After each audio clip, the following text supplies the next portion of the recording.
Boa noite, a paz do Senhor Jesus seja na tua vida. Nosso Senhor Salvador deixou uma mensagem para toda a humanidade, a maior mensagem de todos os tempos, a mensagem da cruz. O Evangelho é o poder de Deus para a salvação de todo aquele que crê. Eu quero ler uma passagem que o mundo inteiro vai falar de Páscoa, comemorar Páscoa, mas poucos sabem o que é isso.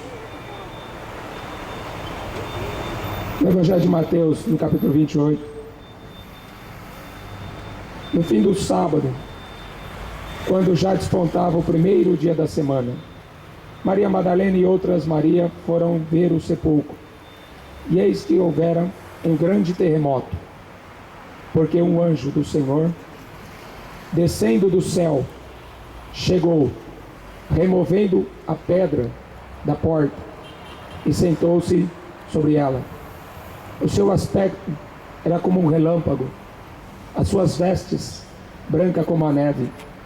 Os guardas, com medo dele, ficaram muito assombrados, como mortos. Mas os anjos, respondendo, disse às mulheres: não tenhais medo, pois eu sei que buscais a Jesus, que foi crucificado. Ele não está aqui, porque já ressuscitou, como havia dito. Vinde e vede o lugar onde o Senhor jazia. E depois, imediatamente, dizeis a seus discípulos que já ressuscitou dentre os mortos. Eis que ele vai adiante de vós para a Galiléia, ali o vereis. Eis que eu vou-lo tenho dito. E saindo elas apressadamente do sepulcro, com temor, grande alegria, correram anunciar aos seus discípulos.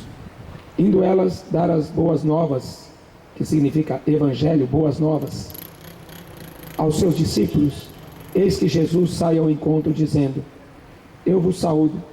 Elas, chegando, abraçaram seus pés e o adoraram.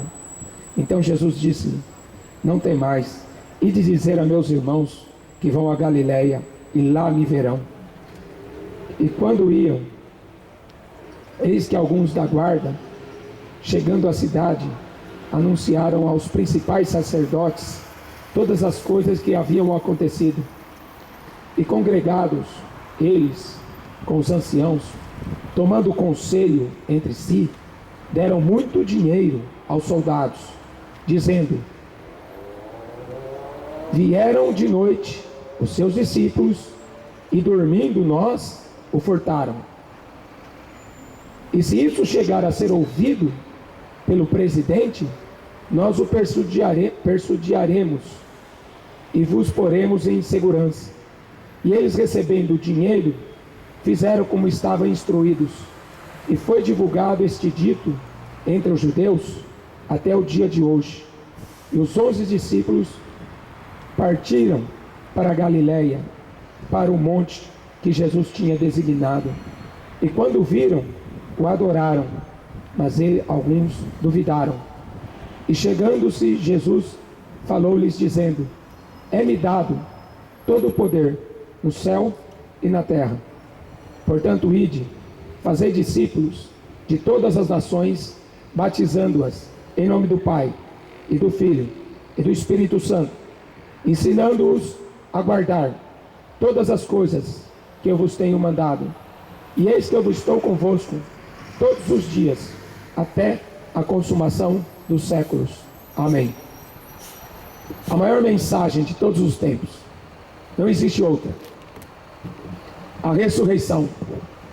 É engraçado que o mundo inteiro fica fazendo teatrinho, show, cinema, filmes, para mostrar a crucificação e para mostrar como que Jesus apanhou. E mostra que ele apanhou, foi humilhado. Mas pouco se fala da ressurreição dele. O apóstolo Paulo, em Atos dos Apóstolos, capítulo 17, está escrito assim que ele pregava Cristo e a ressurreição. Porque o que importa para nós é que Cristo morreu por nós, mas o mais importante é que Ele está vivo, que Ele está ressuscitado, porque se Ele tivesse só morrido, teria sido mais um líder religioso, ou mais um profeta, mas na verdade, Ele era o Filho de Deus, nascido do DNA de Deus, não tinha DNA de Maria, não tinha DNA de José, por isso que Ele é comparado a Melquisedeque, em Hebreus 7,3, sem pai, sem mãe, porque não tinha DNA humano, veio para os seus, os judeus, os seus não receberam, mas a todos quanto receberam, deu-lhes o poder de serem feitos filhos de Deus. O apóstolo Paulo, falando na carta aos Coríntios, um capítulo inteiro só sobre a ressurreição, e a ressurreição de Cristo, a primícia dos que dormem, ressuscitou, apareceu vivo. Aqui eu li o último capítulo do livro de Mateus, do Evangelho, dizendo que as mulheres foram ao sepulcro. Quando chegam lá, não tem mais morto. Chegam lá, um anjo apareceu para elas, tirou a pedra daquele sepulcro, que era uma pedra enorme, era uma caverna. A sepultura de Jesus era um buraco numa rocha. Aí botavam uma pedra enorme. Um homem sozinho não conseguiria tirar, que dirá mulheres. O anjo do Senhor apareceu ali, tirou a pedra. E elas viram o anjo. E o anjo falou: corre, anuncia aos meus discípulos que eles vão para Galileia, lá eles me verão ressuscitado. Que glória! Uma ex-prostituta, a primeira mulher a ver Jesus Cristo ressuscitado, não foi Anás, sumo sacerdote, não foi Caifás, o seu sogro, não foi nenhum dos fariseus, doutores da lei, Nicodemos, não foi Pedro, não foi João, não foi Tiago. A primeira pessoa, uma ex-prostituta, para esfregar na cara da humanidade que Deus rejeita os soberbos, Deus rejeita os grandes, dá graça aos humildes. Por isso que Ele fala assim: Pai, graças eu te dou, porque ocultaste essas coisas dos sábios e dos entendidos, e as revelastes aos pequeninos, porque assim te aprouve, ó Deus. Como o apóstolo Paulo escreveu, Deus escolheu as coisas loucas desse mundo para confundir as sábias. Deus escolheu as fracas desse mundo para confundir as fortes. Deus escolheu as coisas vis, as desprezíveis deste mundo, para aniquilar aquelas que pensam que são alguma coisa. O que uma ex-prostituta tinha? Muitos dariam crédito para Maria, mãe dele, mãe de criação, porque biologicamente Maria não é mãe, mãe de criação, criou ele, foi gerado pelo Espírito Santo, não por ela. Muitos desejariam que Maria, já pensou a idolatria ainda maior, se Maria tivesse ido no sepulcro? Aí vão falar assim, que Maria teria ressuscitado o próprio filho. Ainda bem que não foi Maria, ainda bem que não foi o apóstolo Pedro, porque senão ia falar que foi o Pedro que o ressuscitou do sepulcro. Aí o Papa ia ter mais poder ainda. Ainda bem que não foram eles. Ainda bem que foi uma ex-prostituta que foi ver Jesus, porque aí me dá direito também de falar dele. Deus sabe o que faz. Deus tornou louca a sabedoria desse mundo. O mundo não conheceu a Deus pela sua sabedoria. Paulo fala assim: se os príncipes desse mundo soubessem quem era Jesus, não teriam crucificado. Mas acontece que ele veio aqui por amor. Deus amou o mundo de tal maneira que deu seu único filho, para que todo o que nele crê não morra, mas tenha vida eterna. Ele está vivo. É isso que o mundo não quer divulgar. É isso que o diabo impede que as pessoas saibam, que ele está ressuscitado. Porque você viu o que eu acabei de ler em Mateus 28? Os guardas também viram os anjos. porque deixaram guardas ali. Vários guardas ficaram ali. E eles, quando viram o anjo, deram no pé, saíram correndo. Não é para menos. Trevas não se mistura com a luz. Eles eram homens ímpios, que estavam ali para impedir que os seus discípulos viessem buscar o corpo de madrugada e depois falassem que ele teria ressuscitado. Mas Deus não precisa da mentira do homem. Já estava profetizado em Isaías, já estava profetizado em outras passagens das Escrituras, que o Filho do Homem sofreria, morreria, e ao terceiro dia ele ressuscitaria. O Salmo 22 fala sobre a crucificação. 1000 anos antes dele vir ao mundo, já falava da crucificação.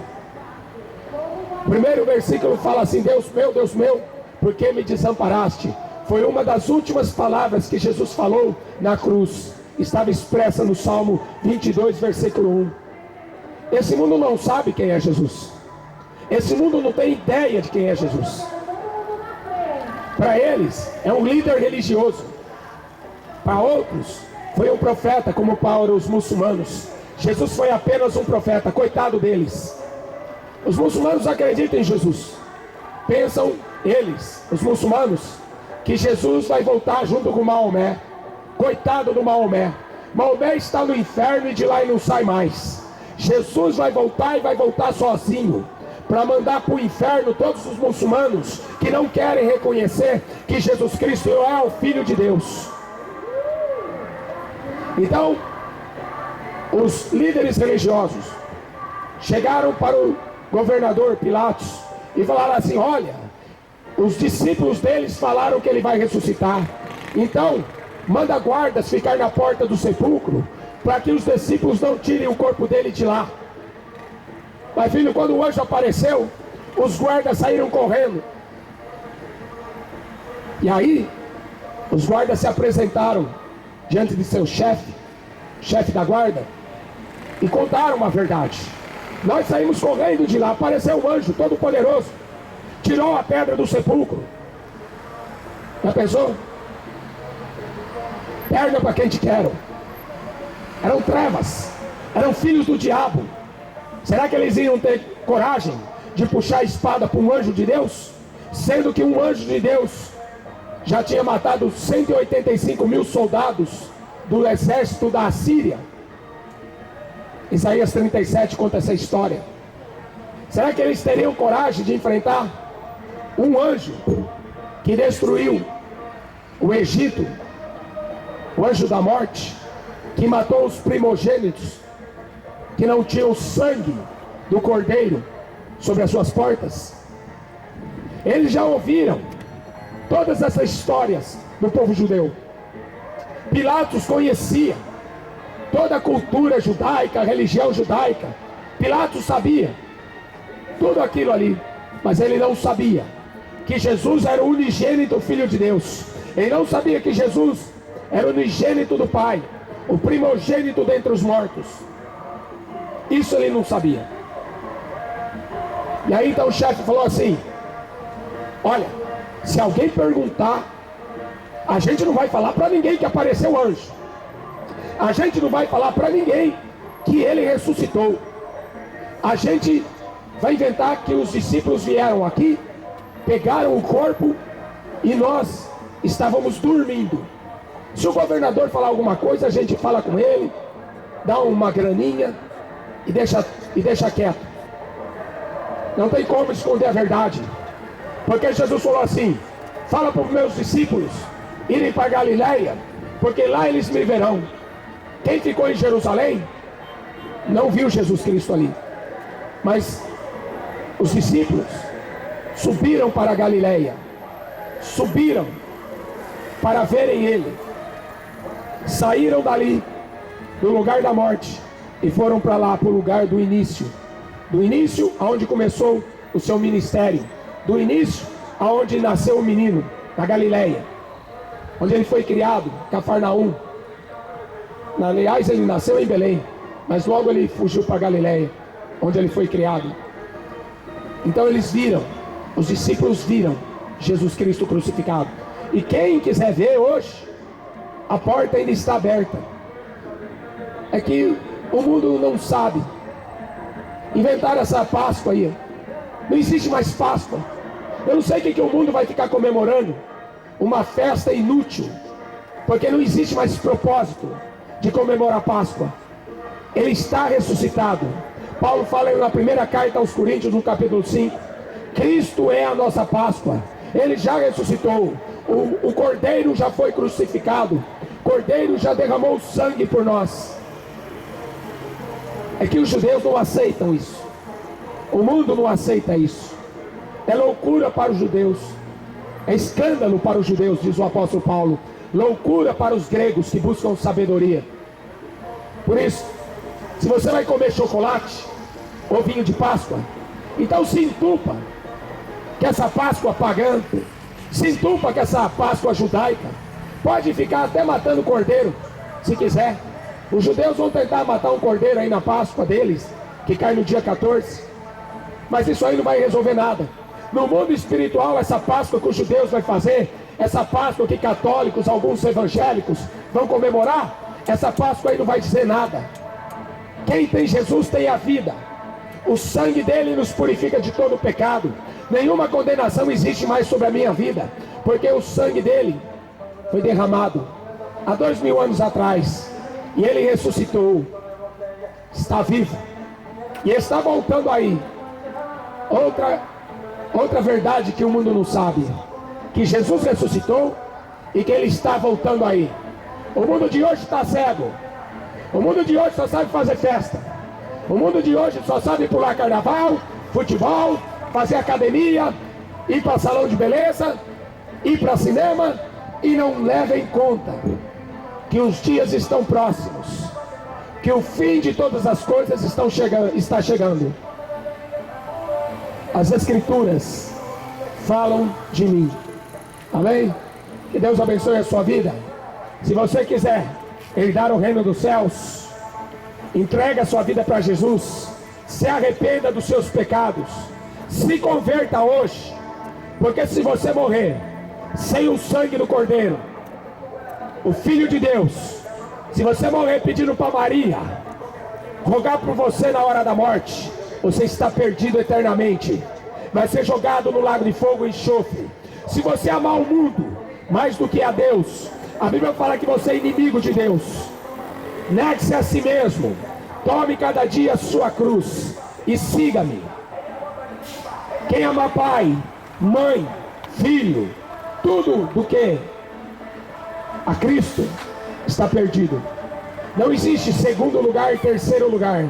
Jesus é o alfa e o ômega, o primeiro e o último, aquele que foi morto, mas que está vivo, e que tem as chaves da morte e do inferno, e que diz: eis que cedo venho, guarda o que tem, para que ninguém roube a coroa da vida eterna.